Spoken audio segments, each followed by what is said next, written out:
आणि पृथ्वीची पाण्यामध्ये भगवंतानं स्थापना केली. ज्ञानोबाराय सांगतात, समुद्र ऐसे महातळी मी निघालो असे भूतळी, हे मातीची ढेकुळी विरेची ना. मी स्थापना केली पाण्यामध्ये. ए राजा, यानंतर शुकदेव बाबा राजा परीक्षितीला सांगतात, ऐक, कथा पालट करत. मनु आणि शत्रुपेचा वंश शुकानं परीक्षितीला सांगितला. मनु आणि शत्रुपेच्या वंशामध्ये 2 मुलं आणि 3 मुली. आकुती प्रसूती देव होती, 3 मुली जन्माला आल्या.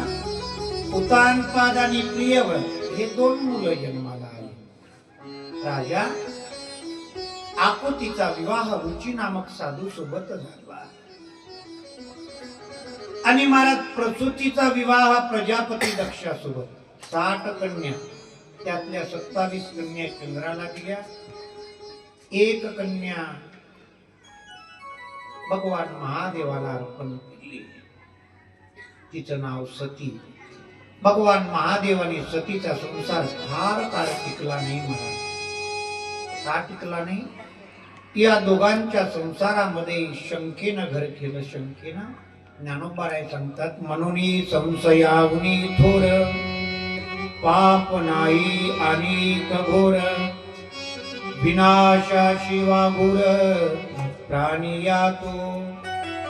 एक शंका अनेक संसाराचा उद्ध्वस्त करतात महाराज. एक शंका. सती आणि महादेवाच्या संसारामध्ये एका शंकेनं घर केलं आणि त्या शंकेपुढे दोघांचा संसार उद्ध्वस्त. एक दृष्टांत डोळ्यासमोर आणा. एक राजा शिकारीला गेला होता आणि महाराज त्याचा एक सेवक होता. तो सेवक त्याचे एकच काम, सायंकाळी 7 वाजता राजाचा बेड साफ करायचा, बेडशीट बदलवायची. तो रोजच्या टाइमाला 7 वाजता आला आणि त्याने बेडशीट चेंज केली, साफ केला बेड. मला त्या सेवकाच्या अंतःकरणामध्ये विचार आला की एवढा नरम नरम बेड आहे, राजा झोपत कसा असत? आपण अंग टाकून बघावं म्हणते का, कसा झोपत असेल राजा?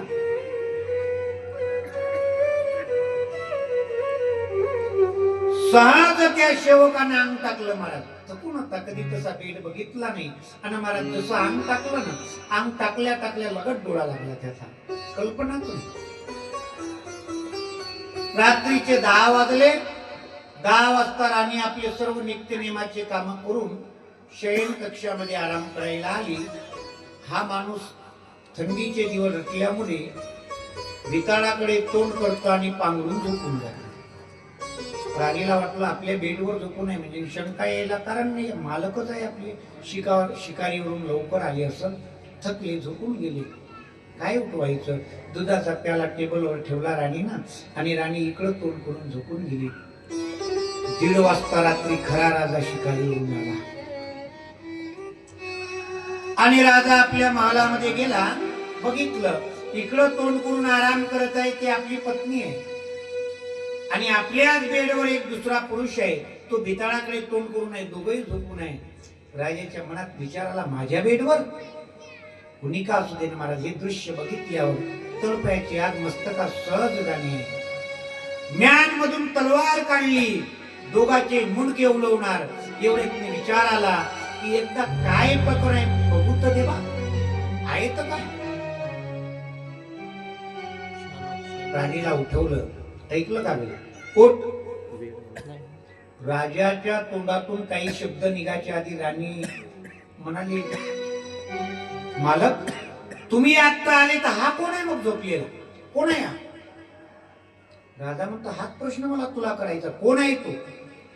राणी म्हणाली, पांडुरंगाची शपथ घेऊन सांगतो मालक, मी 10 वाजता प्याला घेऊन आली दुधाचा, इथं ठेवला.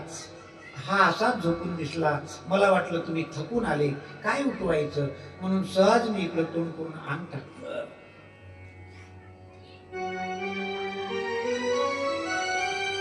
राजानं त्याचं ब्लँकेट ओढलं.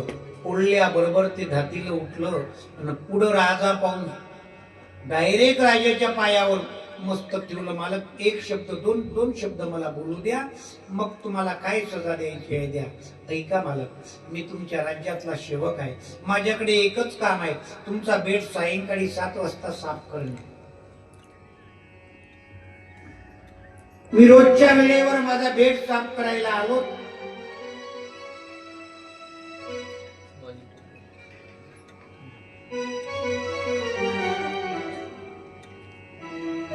आजही बेड साफ केला मी आणि मनामध्ये विचार आला की राजा कसा झोपत असेल, एवढा नरम बेड आहे, आपण अंग टाकून बघाव का. मालक फक्त अंग टाकून बघितलं, डोळा लागला, पुढं काय झालं मला माहित नाही, आता फाशीची सजा द्या, का द्यायचं आहे द्या. राजा म्हणाला 2 निष्पाप जीवाला मी बळी देत होतो, सजा देतो. दादा, एक शंका अनेक जीवाचं उद्ध्वस्त करत बरं का. शंका फार घातक आहे. नात्यामध्ये विश्वास फार महत्वाचा आहे. ज्या नात्यामध्ये विश्वास उरला नाही ना महाराज, ते नाते नष्ट. तीडभर जरी शंका आली ना, ते घातक.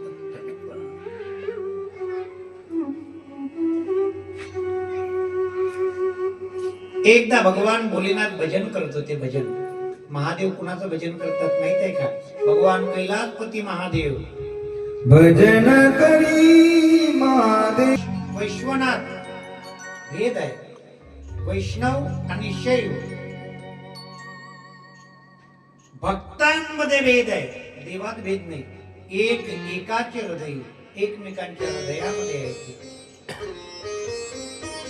मला सांगा, तुम्ही भगवान शंकराचं चित्र बघितलं असेल, फोटो बघितला ना? भगवान महादेवाचा शंकराचा रंग कसा आहे? हा निळा. क्या पाहला कुठून निळा? पण भगवान महादेव वास्तविक निळे नाहीये. आपण रोज आरतीच्या वेळेला म्हणतो महादेव कसे आहे? कर्पूर गौरम करुणावतारम सारं भुजगेन्द्रहारं सदा वसन्तं हृदयारविन्दे भवं भवानी सहितं नमामि. मन्दारमाला कृपालकाय शङ्कराय दिगम्बराय च दिगम्बराय नमः शिवाय नमः शिवाय. कर्पूर गौरम करुणावतारम. भगवान महादेव कापरासारखे पांढरे, कापरासारखे पांढरे. मग निळे का आहे? पांढरे. भगवान विष्णू कसे आहे? निळे. मेघवर्णम शुभांगम. मेघासारखी निळी आहे भगवान विष्णू. आणि भगवान महादेव विष्णूचं ध्यान करत असल्यामुळे ते निळे दिसतात. ज्याचं ध्यान करतात ते स्वरूप प्राप्त होतं महाराज, म्हणून निळे दिसतात. एक सांगू का, भगवान महादेव सर्वात पहिले वैष्णव आहे. पहिले वैष्णव. हा, आपण रोज हरिपाठामध्ये गुरु परंपरेच्या बद्दल म्हणतो. आदिनाथ गुरु सकळ सिद्धांत. आदिनाथ कोण आहे? भगवान महादेव. एका जनार्दनी वैष्णव शिरोमणी महादेव. सगळ्यात मोठे वैष्णव कोण असत ना महाराज? महादेव आहे. आजही आम्ही तर फक्त आषाढीला न कार्तिकीलाच पंढरपूरला जातो वैष्णव म्हणणारे, पण रोज सकाळी 4:30 वाजता काशीवरून भगवान महादेव पंढरपूरला काकड आरतीला रोज येतात. ब्रह्मादिक नाचती उभ्या जोडोनी हात, उभ्या जोडोनी हात. किशोर डबरो घेऊने, किशोर डबरो घेऊने आला तिनेचा हात. ब्रह्मादिक नाचती उभ्या जोडोनी हात. किशोर डबरो घेऊने आला तिनेचा हात.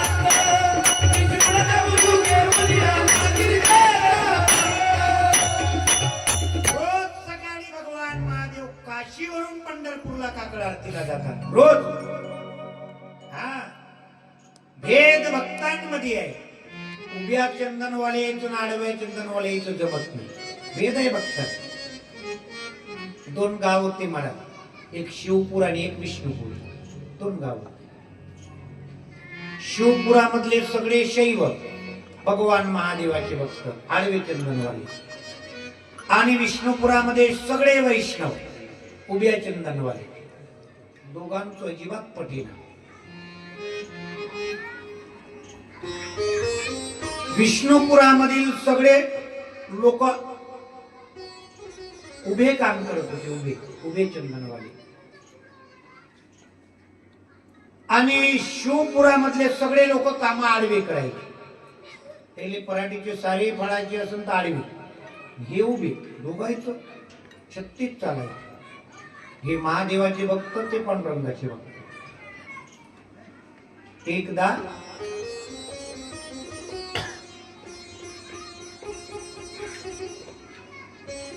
शिवपुरातली विष्णुपुरातली मुलगी विष्णुपुरात दिली, शिवपुरातली मुलगी. आता सगळे काम त्या शिवपुरातल्या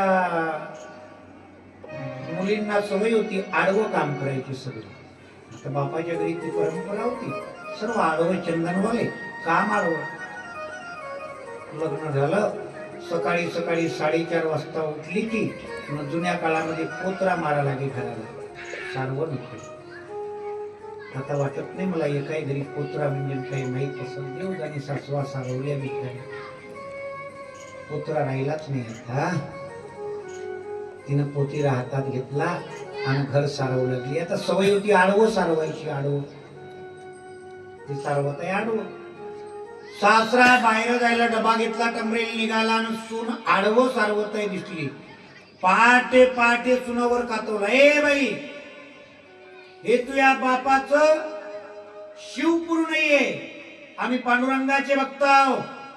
सगळे काम आम्ही उभं करतो, उभं चंदनवाले आहो आम्ही, आडवं नाही करत. पोतीला आडवा नाही फिरवाचा, उभा फिरवाचा, उभा.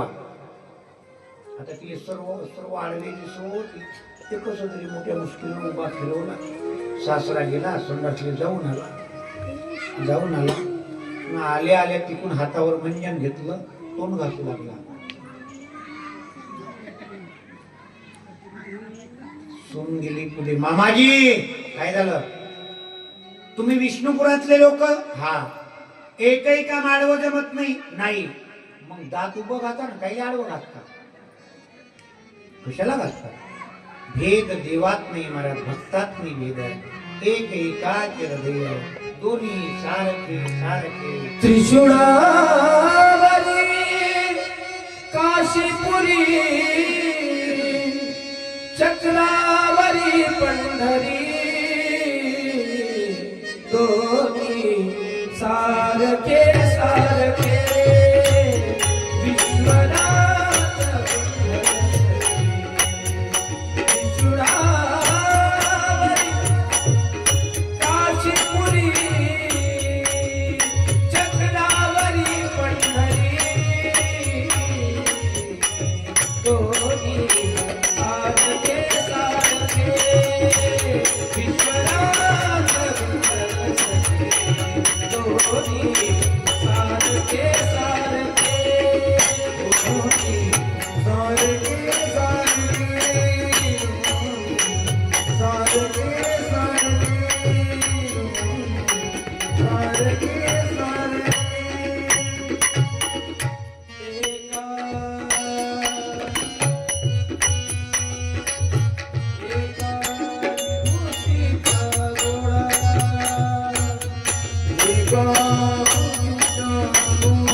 सारखे सारखे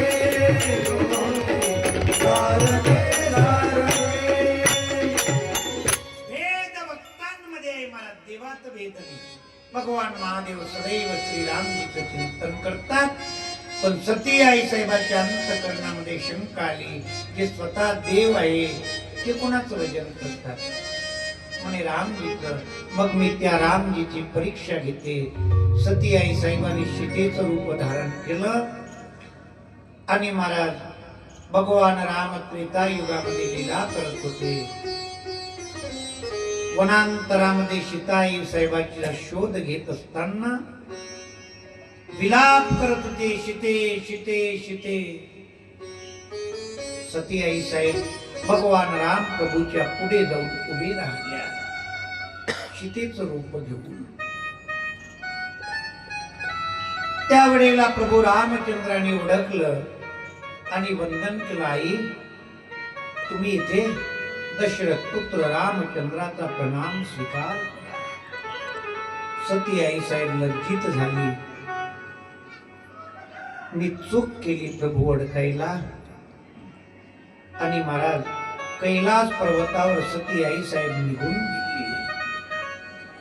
भगवान महादेवाने जाणलं सतीने सीतेचं रूप धारण केलं. सीता माझी आई आहे.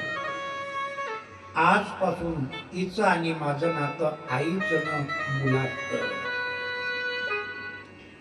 राजा अनेक दिवस सती कैलास पर्वतावर राहिली, पण सतीच्या लक्षात आला प्रभूने आपला त्याग केला. एक दिवस प्रजापती दक्षाकडे यज्ञ होता महाराज. प्रजापती दक्षाने जाणून बुजून भगवान महादेवाला बोलावलं नाही. अनेक देव देवता आकाश मार्गाने चालले. सती भगवान महादेवाला म्हणाली, ऐका ना, माझ्या वडिलाकडे यज्ञ आहे, पूजा आहे, मी जाऊ का? महादेव म्हणाले, सती काही ठिकाणी बगर आमंत्रणानं जाऊ नये. नवे नवे आपण जिथं गेल्यानं त्यांची नातं मोडत असेल त्या ठिकाणी आपण नाही गेलं पाहिजे.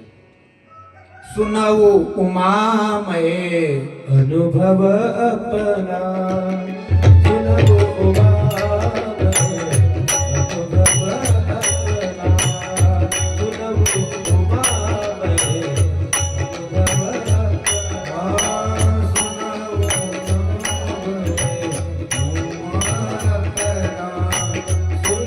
उमामये सुनावो अनुभव अपना. सच हरि भजन जगत सब सपना. सच हरि भजन जगत सब सपना. सच हरि भजन जगत सब सपना. सच हरि भजन जगत सब सपना. सुनावो उमामये अनुभव अपना सुनावो उमामये अनुभव अपना सुनावो उमामये अनुभव अपना सुनावो उमामये अनुभव अपना. काही ठिकाणी नाही गेलं पाहिजे, नाही गेलं पाहिजे. बोलावलं तरी जाऊ नये सती. काही ठिकाणी बोलावलं तर गेलं पाहिजे, न बोलावता नाही गेलं पाहिजे. भगवान महादेव सतीला सांगतात, सती एकदा बाईचं लग्न झालं, माहेरी बाईनं जास्त येरदारा नाही केल्या पाहिजे. नवरा हातात घेतला थैला का निघली, हे काम नाही केलं. भगवान महादेव सांगतात सतीला, माझं मत नाही, इचकून बघत जा ग्रंथ.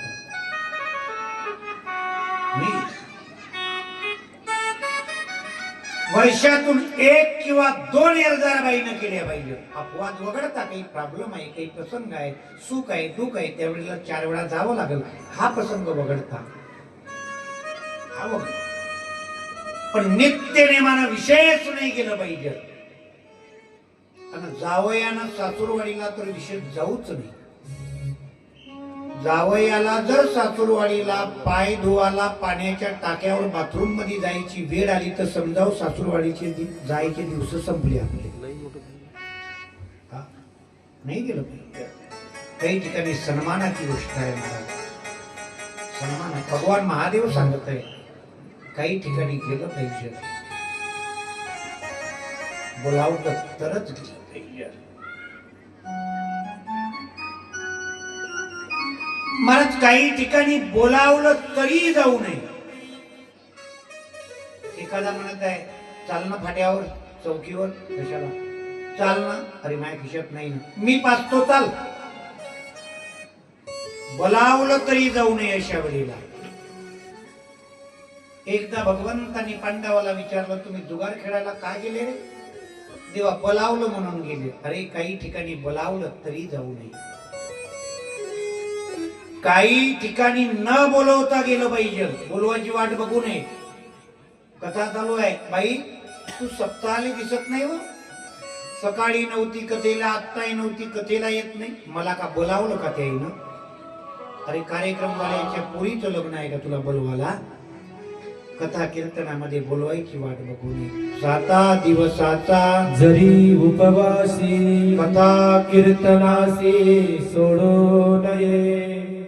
कीर्तन आहे, कथा आहे, भजन आहे, या ठिकाणी बोलवायची वाट बघू नये माई बाप. पण सती ऐके ना, अन महाराज सती निघून गेली. प्रजापती दक्षाच्या यज्ञामध्ये नंदी बाबाला घेऊन त्या यज्ञामध्ये सतीचा अपमान झाला. सतीसोबत माहेरचे कुणी बोलेना. केवळ सादर बोल ही एक ही माता आई प्रेमानं बोलली, बाकी कोणी बोलले नाही. सतीने आपला अपमान सहन केला.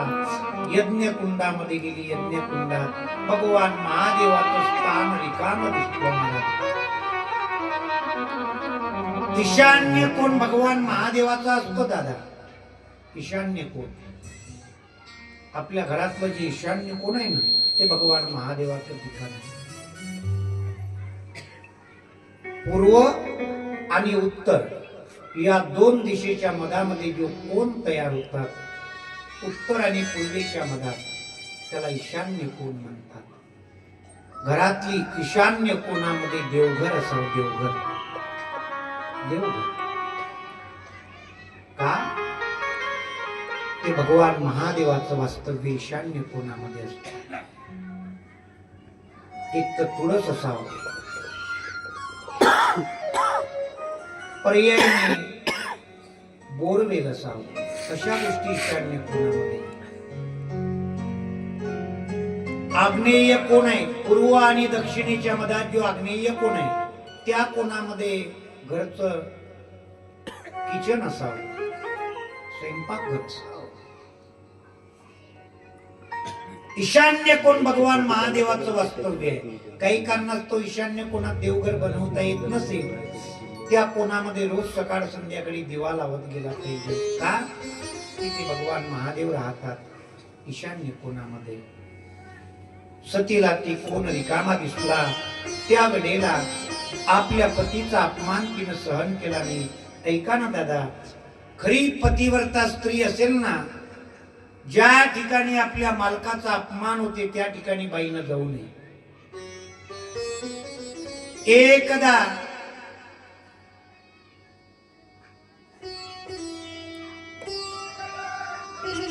जिजाऊ आई साहेबाच्या माहेरी अपमान झाला मालकाचा. महाराज छत्रपती शिवाजी महाराजांच्या आईनं आयुष्यभरासाठी माहेर सोडून दिलं. का? माझ्या मालकाचा जिथं अपमान होते ना महाराज, तिथं मी जात नाही. अशाच पतिव्रता स्त्रीच्या गर्भातून छत्रपती शिवाजी महाराजांसारखे रत्न जन्माला येतात. मालकाचा अपमान होतो तिथं जाऊ नये. आपल्या पतीचा अपमान सतीनं सहन केला नाही. यज्ञ कुंडामध्ये जगदंबा स्वरूप धारण केलं आणि सती आई साहेबांनी महाकाली रूप धारण करून त्या यज्ञ कुंडामध्ये आपलं शरीर भस्म केलं. बोलिये जगदंबा मैया की जय. जळालेलं शरीर ते यज्ञ कुंड वीरभद्रानं उद्ध्वस्त केलं. आणि महाराज त्यावेळेला भगवान महादेवानं सतीचं जळालेलं शरीर हातामध्ये घेतलं आणि तांडव नृत्य केलं महाराज. आणि त्या तांडव नृत्यामुळे सतीच्या शरीराचे 108 तुकडे पृथ्वी तलावर पडले. जिथं जिथं तुकडे पडले ना तिथं तिथं जगदंबेचं एक एक पीठ तयार झालं, एक ठाणं तयार झालं. 108 पीठ पृथ्वी तलावर तयार झाले. आजही 52 पीठ अस्तित्वात आहे महाराज. तुम्ही गुगलवर किंवा कुठे सर्च करा, 52 पीठ. ज्या ज्या ठिकाणी जगदंबेचे ते सतीच्या शरीराचे तुकडे पडले. हा आपल्या महाराष्ट्रामध्ये 3.5 पीठ आहे. आठवते का? कोल्हापुरामध्ये आई महालक्ष्मी राहत, पूर्ण पीठ. छत्रपती शिवाजी महाराजांना वरदान देणारी तुळजापुरामध्ये वास करत. जय जय भवानी मनरमणी